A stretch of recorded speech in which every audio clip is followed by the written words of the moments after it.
కుంతి పుత్ర ఇంద్రియ విషయములతో సంయోగము వలన ఇంద్రియములకు క్షణభంగురమైన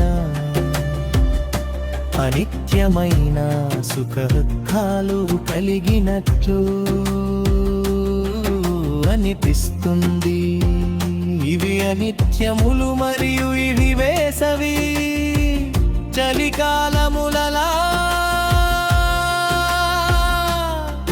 వచ్చిపోతుంటాయి.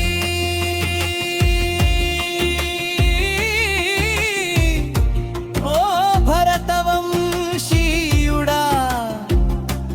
కలత చెందకుండా వీటిని ఓర్చుకోవడం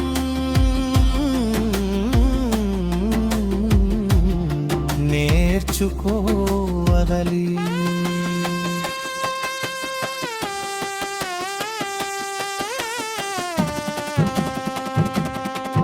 ఓ అర్జున, పురుష శ్రేష్ఠుడా, సుఖదుఃఖములచే ప్రభావితం కాకుండా రెండింటిలోను చలించకుండా నిశ్చలముగా ఉన్న వ్యక్తి మోక్షమునకు అర్హుడవుతాడు.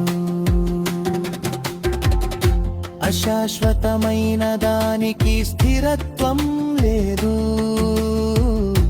మరియు శాశ్వతమైన దానికి అంతం లేదు.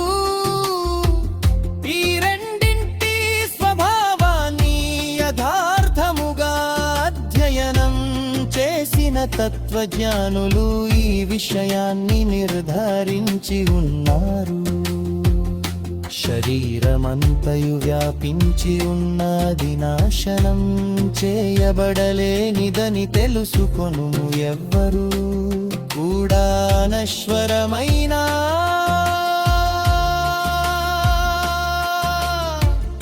ఆత్మను నాశనం చేయలేరు. ఈ భౌతిక శరీరము మాత్రమే నశించునది, అందున్న జీవాత్మ నాశరహితైనది, కొలవ శక్యము కానిది, మరియు నిత్య శాశ్వతమైనది. కావున ధం చేయుము